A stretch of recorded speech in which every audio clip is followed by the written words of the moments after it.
No title card, no music swell, just an aerial shot.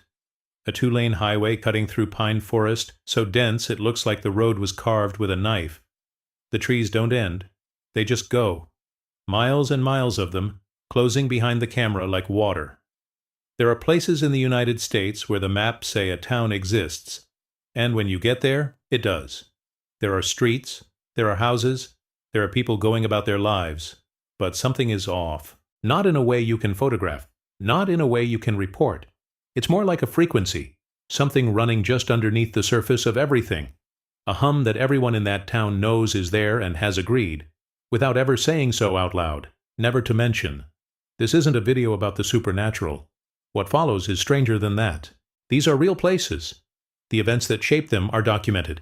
In court records, in newspaper archives, in the kind of local histories that never leave the county library. What isn't documented is the silence that came after. That silence is what this video is about. We're going down, 11 places, one by one, and each one is a little deeper than the last. There's a particular kind of exhaustion that has nothing to do with being tired. You see it in Centralia, a small community in Bibb County, Alabama, that sits at the end of a county road that dead ends into a rusted gate. The gate is locked. Nobody seems to know who owns it. Nobody seems especially bothered by this. Centralia was built around a turpentine operation in the late 1800s. The trees around it, longleaf pines, massive things, were systematically bled for resin until there wasn't enough left to bleed. The operation folded. The company moved on. The people didn't. What's strange isn't that they stayed. People stay in dying places all the time. What's strange is what they stayed for. There's no surviving industry, no revival story. Centralia just persisted, generation after generation, in houses that were already old when their grandparents were young, farming soil that was depleted before their parents were born. Talk to people there long enough, and you start to notice that nobody speaks about the future. Not in a resigned way. Not like people who've given up. More like people who genuinely don't orient their lives around the concept of what comes next. Time in Centralia feels different. Circular almost. A man in his 70s will describe an event from his childhood and an almost identical event from his grandfather's childhood, in exactly the same tone, like both things are equally present, equally close. The longleaf pines are coming back, actually. Young ones. Thin, spindly, growing up through the ruins of the old operations outbuildings. In 20 years they'll be tall. In 50 they'll look like nothing was ever wrong here. The people will probably still be there. As we go deeper into this list, that circularity, that sense of time folded back on itself, starts to feel less like a local quirk and more like something structural, something built in.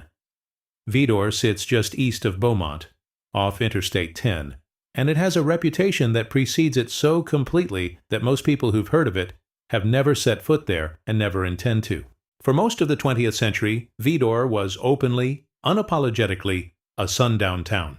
A community where Black Americans were expected, through custom, through threat, through violence when necessary, to be gone before dark. There was reportedly a sign at some point. Whether a sign actually existed or whether the message was communicated through other means, the effect was the same. The boundary was real. By the 1990s, a federal housing desegregation order forced change. Black families moved into public housing in Vidor. What followed was a systematic campaign of harassment so intense, so relentless, that virtually all of them left within months. One man, a Vietnam veteran, stayed for as long as he could. The images of him being escorted in and out by federal marshals became one of those news photographs that everyone remembers and nobody wants to claim. The sign, if there was a sign, is gone. The line, in the minds of many residents, never moved. What's remarkable about Vidor isn't the history. Sundown towns were common across the South and the Midwest, a fact American history has largely failed to fully absorb. What's remarkable is the openness of the memory. People in Vidor don't pretend the history isn't what it is. They just don't feel the need to do anything about it. There's a difference between silence and denial, and Vidor lands somewhere in that gap, in a kind of casual, unhurried acknowledgement that doesn't lead anywhere. There's something almost more unsettling about that than outright denial. Denial at least implies shame. What Vidor radiates is something more like indifference. To understand Section Alabama, you have to understand what it means to be at the end of a county road in the mountains of northeastern Alabama with no paved connection to anything beyond it. There are families in Section whose surnames haven't significantly changed the census rolls in 100 years. Same names generation after generation. Same land in many cases. Parcels that have transferred within families so many times the deeds are an archaeological record of who married whom and who outlasted whom. The isolation shaped a specific kind of culture, intensely self-reliant, deeply distrustful of outsiders, possessed of a long communal memory that functions as both identity and armor. When Section residents talk about people from outside, there's a thickness in the phrase that takes a moment to register.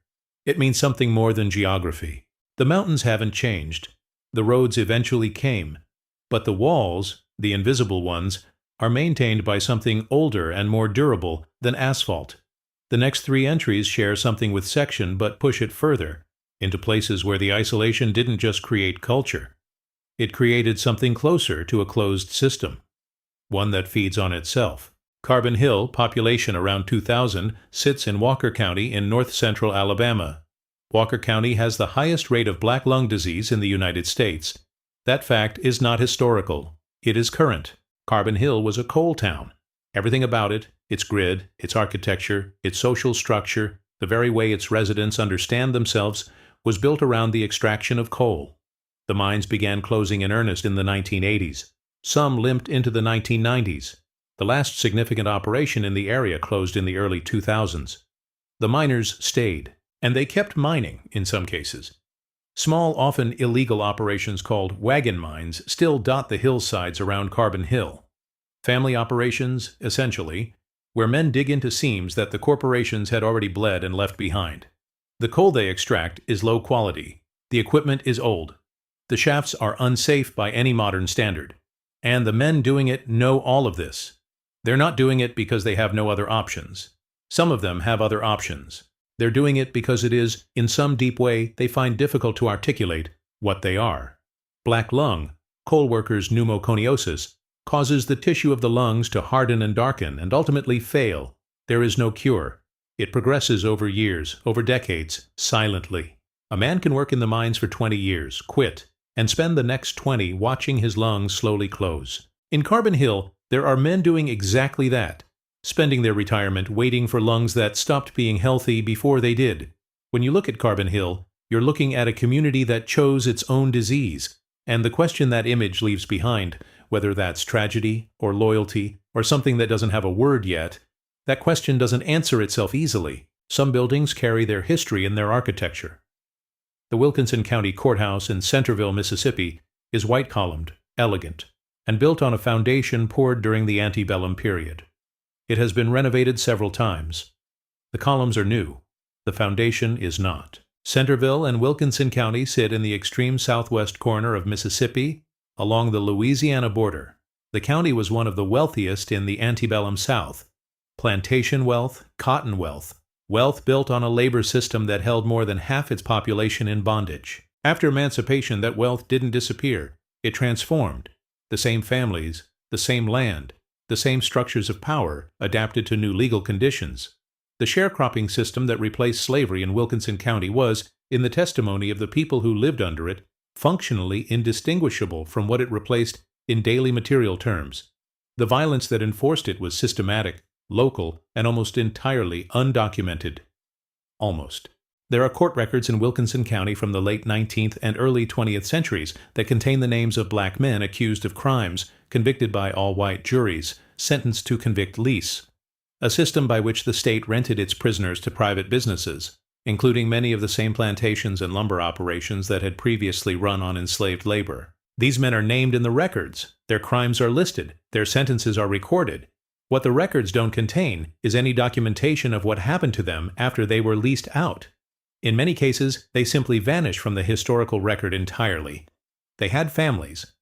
Those families are, in some cases, still in Wilkinson County, and the courthouse is still white. Some silences aren't empty. They're full of things that were deliberately not written down, not because they didn't happen, but because the people doing them knew, even then, that it was better not to have a record. In January 1942, a black soldier named Private Felix Hall was found hanged from a tree on the grounds of Fort Benning, Georgia. His hands were tied behind his back. The Army ruled it a suicide. That ruling was contested almost immediately and has been contested ever since. The physical evidence, the position of the body, the binding of the hands, made suicide implausible to most serious observers. An FBI investigation was opened, then closed. The case became one of thousands of documented instances of racial violence in the wartime South that fell into the specific category of things that were investigated in a manner specifically designed to produce no conclusion. Private Hall was from Jefferson Davis County, Mississippi, the county that contains Prentiss. In Prentiss, in 2020, there was a public conversation about whether to rename Jefferson Davis County. The county is named after the President of the Confederacy. It is one of the few counties in the country still bearing that name. The conversation did not go smoothly. What makes Prentiss distinct isn't the debate itself. Similar debates have happened across the South. What makes it distinct is the texture of the opposition, not the loudest voices, the quietest ones, the people who said simply that they were attached to the name, that it meant something to them, that taking it away would feel like a loss. When you ask what it would be a loss of, the answers become complicated. Felix Hall was buried in Jefferson Davis County. His grave exists. His case, officially, remains unsolved. The name on the county sign and the name on the grave are in conversation with each other, and nobody in Prentiss has figured out how to end that conversation. In April 1968, Martin Luther King Jr. visited Marks, Mississippi. What he saw there: children in a Head Start program eating free government lunch as their only meal of the day, families in conditions of poverty so extreme they were, by any measurable standard, comparable to the poorest places on earth, reportedly moved him to tears. Marks became one of the launching points for the Poor People's Campaign, the movement King was organizing when he was shot in Memphis 3 days before he was supposed to lead a march from Marks to Washington. Marks in Quitman County, Mississippi, has been among the poorest places in the United States for 150 years. Not cyclically poor, persistently poor. The kind of poverty that doesn't fluctuate with recessions and recoveries because it was never part of the economic cycle to begin with. Today, Quitman County has one of the lowest per capita incomes in the country. Its school district has been among the lowest performing in Mississippi for decades. Its population has dropped by more than half since 1960. The downtown of Marks is a row of empty storefronts with paper in the windows and weeds coming through the sidewalk. What hasn't left is the church. The churches in Marks are full. They are the social architecture of a community that has had everything else removed from it. The industry, the institutions, the young people, the opportunity, and held on to the one structure that requires nothing from outside to function. King saw something in Marks in 1968 and wept. 56 years later, a visitor looking at the same town might feel something similar. Not grief exactly. Something more unresolved than grief. Something closer to the recognition that the country looked at this place and looked away. We've been descending. We're now in the territory where the history isn't background anymore. It is the air. In September 1919, in the Arkansas Delta town of Elaine, one of the deadliest episodes of racial violence in American history occurred over the course of 3 days. Black sharecroppers in Phillips County had organized a union to negotiate better cotton prices. At a meeting at a church near Elaine on the night of September 30th, shots were fired. A white man was killed. What followed was not a riot in any conventional sense. It was a systematic killing campaign. White mobs, eventually joined by federal troops, United States Army soldiers, swept through the black communities of Phillips County for 3 days. They killed black men, women, and children. The estimates of the dead range from around 100 to several hundred, with a true number probably never to be known because many of the bodies were buried in unmarked locations before any count could be made. 12 black men were sentenced to death. More than 100 were imprisoned. 0 white men were charged. The case went to the Supreme Court, Moore v. Dempsey, 1923, and the court overturned the convictions on due process grounds. It was a landmark ruling technically. The men were eventually freed. The dead stayed buried in the Delta mud. In Elaine today, there is a small historical marker. It was installed in 2019, 100 years after the massacre. Before that, there was no official acknowledgement of what had happened here. For a century, the Elaine massacre was not in the local school curriculum.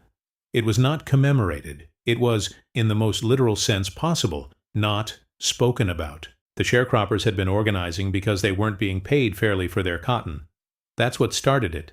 A union meeting, a desire to negotiate, the question of what is worth dying over and what is worth killing to prevent.